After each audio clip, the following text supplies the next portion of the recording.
Previously, given a Lie group G, we have put a Lie algebra structure on the tangent space to G at the identity by identifying that with the set of left invariant vector fields on G. And this has a Lie algebra structure because the Lie bracket of two left invariant vector fields is still a left invariant vector field. But in there, we didn't explain one part, which is that if a vector field is left invariant, then it must be smooth. So let's see why that is. So let X be an invariant vector field. Now remember previously we said that we can view X as a map from smooth function on M to the set of functions on M. Right, and X is going to be smooth if and only if it sends smooth function to smooth function. So let F be a smooth function. We want to show that XF is actually smooth.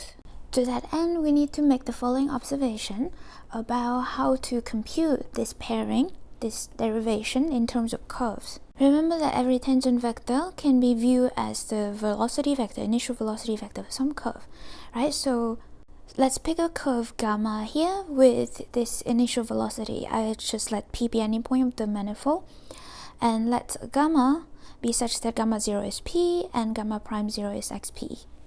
Then our claim is that this value of the XP at F is the same as the derivative of F composed with gamma, which is a function from an interval in R to R, and we know how to take derivative of this. In other words, XP does capture the idea of directional derivative. So we are seeing how much, so XP of F tells us how much F changes along gamma in this direction. I should say this is evaluated at P, which is at T equals to 0.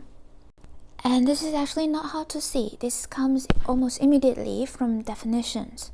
Right, so what does it mean for XP to be the initial velocity of gamma? What does that mean? We know that it's gamma prime 0, but how did we define gamma prime 0? Well, remember that it's just defined to be the push forward of the tangent vector d over dt at 0, right, under gamma. So this is the map gamma, and XP should be the push forward of this tangent vector under this map at 0. So XPF is the value that we apply, that we get by applying the push forward to F. But by definition of push forward, right, this is just d dt at 0 of the pullback of F. Remember, this pullback and push forward, they are adjoint, and that is just this expression on the right. If we view XF as a function, we can write this as XF at P is equal to this.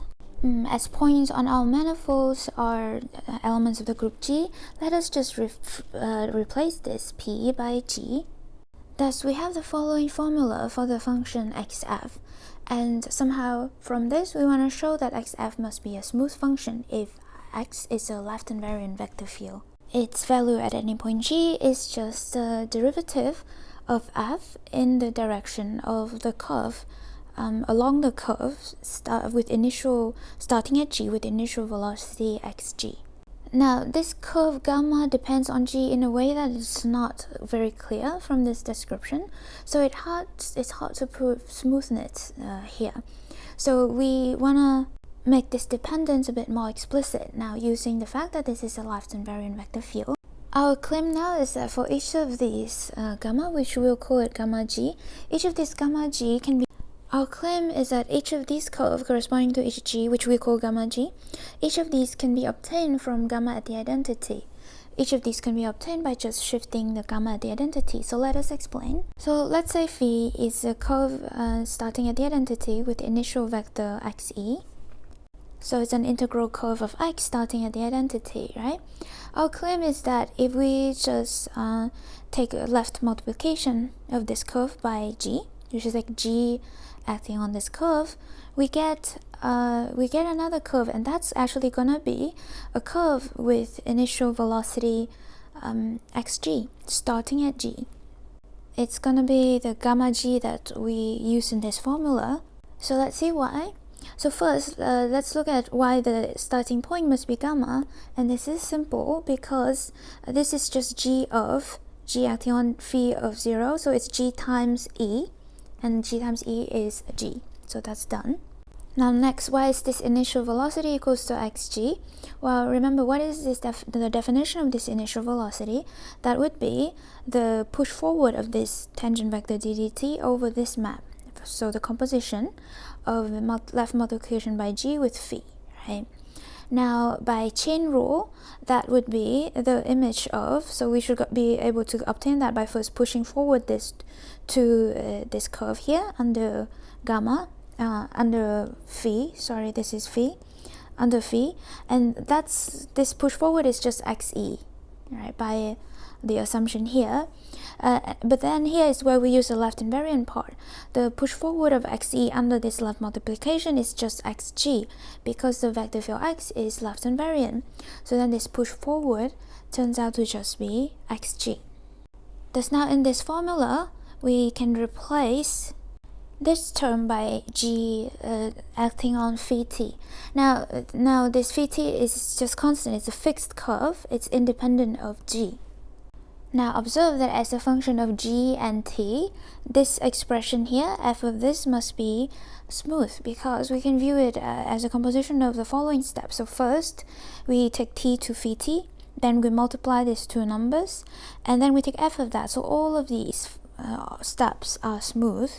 And if this function is smooth, then its derivative with respect to t must also be smooth in both variables.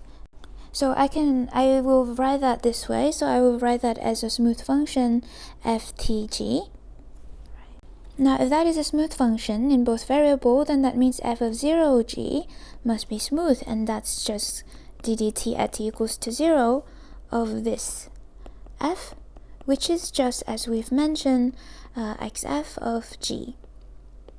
So we have shown that xf is a smooth function, which implies that x must be a smooth vector field.